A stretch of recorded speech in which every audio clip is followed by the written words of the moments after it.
Hello, happy mother's day. ভাবলাম যে করব কি করব না এই ভিডিওটা, কিন্তু আহ, দেরি হয়ে গেল। কিন্তু তারপরেও ভাবলাম যে যদি খুশিটা শেয়ার না করি তাহলে এটা বিষাদের মতো হয়ে যাবে। খুশিটা এই জন্যে যে আমার আম্মার দেয়া একটা সারপ্রাইজ অনেক দেরিতে এসে আমার কাছে পৌঁছলো। এসছে অবশ্য কিছুদিন আগে, কিন্তু ঠিক বুঝে উঠতে পারি নাই যে এটা আসলে এটার মধ্যে একটা সারপ্রাইজ আছে। তো আম, যাই হোক, আম, এটা একটা একটা ইমোশনাল একটা জিনিস, এবং খুব খুশিরও একটা জিনিস, যেটা ভাবলাম যদি আমি শেয়ার না করি তাহলে আমার ভালো লাগবে না। তো সেজন্যই আমি বসলাম আবার ভিডিওটা নিয়ে, যে ঠিক আছে তাহলে আমি সবার সঙ্গে শেয়ার করি, তাহলে আমার ভাল লাগবে। তো আম্মা আসলে আমাকে একটা আহ, একটা উম, ওজিফা পাঠিয়েছিলেন, বই বই বলেছিলেন যে এটা তোর জন্য আমি একটা বই পাঠিয়েছি 2 বছর আগে। তো ওই বইটা আমার কাছে এসছে এই কিছুদিন আগে। তো আমি জানতাম যে ওটা একটা ওজিফা শরীফ আমাকে পাঠিয়েছেন। তো আমি ওটা খুলি নাই, যে আমি জানি যে ওটা একটা ওজিফা, কিন্তু ওটার উপরে একটা সুন্দর মোড়কে লেখা আমার নাম, যেটা উনি সবসময় ওভাবেই সুন্দর করে যাকেই যেটা পাঠান উপহার লিখে আমি অমুকের জন্য এটা পাঠালাম, এবং তার নাম এবং তার ঠিকানা সুন্দর করে তার হাতের লেখা ওটা পাঠান, যেটা আমি দেখতে পেয়েছি। তো আমি ভাবলাম যে ওটা সময় করে একদিন খুলবো, জানি ওটার মধ্যে দোয়া কালাম আছে এবং সেটা উনি পাঠিয়েছেন। এবং তার মধ্যে এই এটা 2022 সালের কথা। তো যেহেতু আম, আমার হাতে এসে পৌঁছে নেই অত 2022 সালে, আমার সাথে তার মধ্যে আম্মার সাথে আমার দেখা হয়েছিল 2023 সালে, কিন্তু আম্মা আমাদেরকে ছেড়ে চলে গেলেন 2024 সালে। তো আমি জানি যে বইটা আছে আমার সাথে। আমি পরে ওটা আমি কালেক্ট করে আমি যে আমার সাথে ওনার দেখা হবে যখন, তখন আমি বইটা পেয়ে যাব। তো যাই হোক, তো আম্মা আমার, উনি বরিশালেই থাকতেন। আম, একজন রিটায়ার্ড শিক্ষিকা ছিলেন, এবং আমি জানি যে প্রত্যেকেরই মা সম্পর্কে বলার কত কিছু আছে। সবারই সব কিছুই কত কিছু বলার থাকে। আমার অনেক কিছুই বলার আছে, এক সাগর কথা। যেটা একটা ইউনিক যেটা হলো যে আমার মা আসলে ছোটোবেলায় তার মা হারিয়েছিলেন, অনেক অনেক ছোটোবেলায়। এবং যেটা তার সেই সেই কষ্টটা, সেই ব্যথাটা তিনি মনের মধ্যেই লুকিয়ে রাখতেন সবসময়। এবং যেটা তিনি একদিন হুট করে বলেই ফেলেছিলেন আমাকে, যে আমার যে আম, মাঝে মাঝে আমাকে বললেন, যে বলেছেন যে তুই তো আমার বড় সন্তান, তাই হয়তো আমার মা নাই, তাই তোর উপরে হয়তো অনেক সময় আম, অন্যায়ভাবেই কিছুটা জোর করে ফেলি। আমি সেই কথা শোনার পর আমি আর কখনো আর তখন আর তাকে আর মানে কখনো কি আর কিছু আর বলতে পারিনি। তো বুঝতাম যে ওই কষ্টটা তার ভিতরে রয়েই গেছিল। আম্মা সুন্দর গান গাইতেন, আমাদের ছোটোবেলায় নাচ শেখাতেন। আমি মাঝে মাঝে ভাবতাম যে ওনার তো মা ছিল না, কিন্তু উনি এগুলি কোত্থেকে শিখেছিলেন। ওনার কিন্তু 12-13 বছর বয়সে ওনার বিয়ে হয়েছিল, এবং আমরা 7-8 ভাই বোন ছিলাম। সেই আমাদের এই ভাই বোন নিয়ে উনি লেখাপড়া করেছিলেন।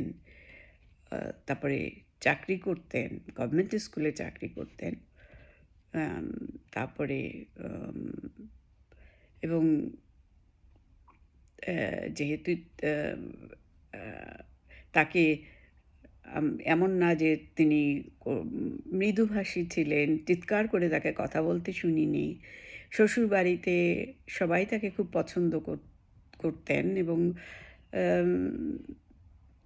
সৈয়দ বংশের ছিলেন বলে তাকে সবাই সম্মান করে কথা বলতেন। আমার চাচারা তাকে আপনি, আপনি করে কথা বলতেন।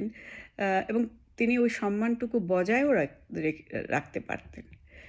আ এবং তার মানে বেশ পরিপাটি, মার্জিত স্বভাবের ছিলেন। মানে এগুলো তো মানে বলতে গেলে তো সেটা আর শেষ হবে না। এ যাই হোক, আম কিন্তু আম যে জিনিসটা তিনি রপ্ত করতে পারেননি বা যে জিনিসটা তিনি আম শিখতে পারেননি, সেটা হলো তার আ তিনি তিনি বৈষয়িক যে ব্যাপারটা, সেটা তিনি রপ্ত করতে পারেননি। তিনি আম আম দুনিয়াদারি, লেনদেন, জমা খরচ এই হিসাবগুলো তিনি রপ্ত করতে পারেননি। অন্য যা কিছু আ সেগুলো তার সব ঠিক ছিল। কিন্তু এইগুলো তিনি কখনোই এই ব্যাপারে তিনি খুব কাঁচা ছিলেন। যাই হোক, তবে তিনি খুব পরহেজগার ছিলেন। তার ধর্মপ্রাণ, তার ধর্মে-কর্মে খুব তার বিশ্বাস ছিল। আমি দোয়া করি তার এই বিশ্বাস তাকে পরপারে তাকে শান্তিতে রাখবে। যাই হোক, এবার আমি আসি যে সারপ্রাইজটা যেটা আমাকে সত্যি সত্যি এই ভিডিওটা করতে উৎসাহিত করেছে, বা আমি এই 2 দিন 3 দিন পর্যন্ত যেটা নিয়ে আমি একটা আচ্ছন্নতার মধ্যে ছিলাম, সেটা হলো যে ওই বইটা যখন আমি খুললাম, খোলার পরে আমি দেখলাম যে তার মধ্যে 4 পাতার একটা চিঠি আমাকে লেখা। আমি যদি জানতাম ওই বইটার মধ্যে একটা চিঠি আছে, তাহলে তো আমি যেভাবেই হোক ওই বইটা আমি কালেক্ট করতাম। এবং আম্মা আমাকে কখনো বলেনি যে ওটার মধ্যে তিনি আমার জন্য একটা চিঠি লিখে গেছেন। এবং ওই চিঠির মধ্যে তিনি লিখেছেন যে এটা আমার জীবনের শেষ লেখা চিঠি।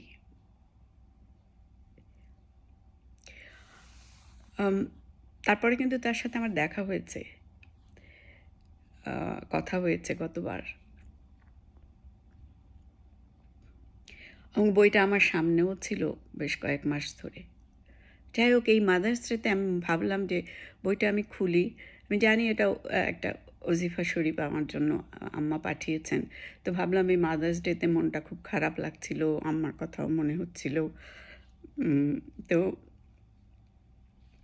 যাই হোক, আমি 2 দিন পর 2 দিন নিচ্ছিলাম যে আমি ইমোশনাল হয়ে যাব। তো ভিডিও করব না, তো পারছি না। যাই হোক, আমার চিঠিটা সব তো আর পড়তে পারবো না। একটুখানি ছবিটা একটু দেখাই। এই হাতের লেখা আম্মার। আমার যারা আত্মীয়স্বজন ভাই বোনরা আছে, আমার হাতের লেখা দেখলে চিনতে পারবেন। তো ওখান থেকে আমি একটুখানি পড়ে শোনাচ্ছি যে এই লিখছে যে এত তো লিখতে পারবো নিজেই বুঝতে পারি নাই, সবই আল্লাহর পাকের ইচ্ছা।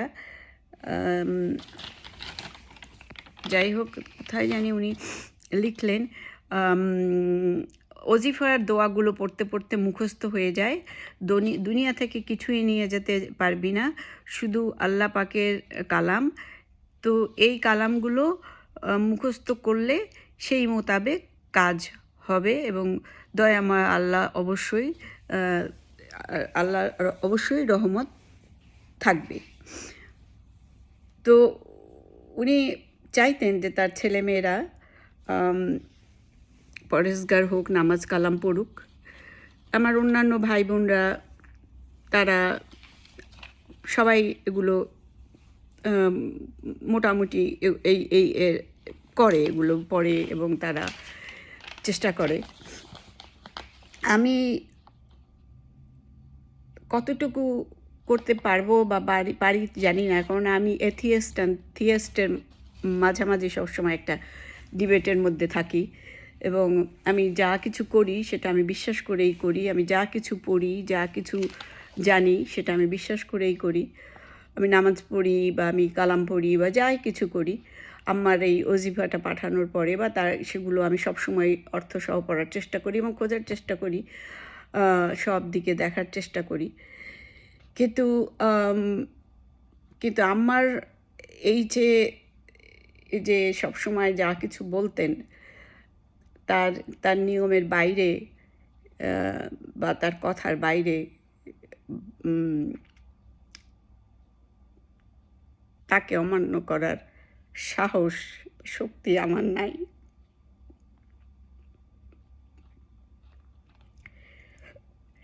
যাই হোক,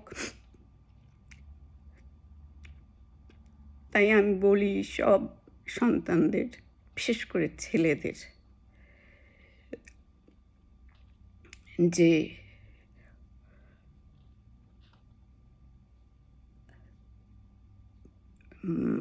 মাদার্স ডেতে শুধু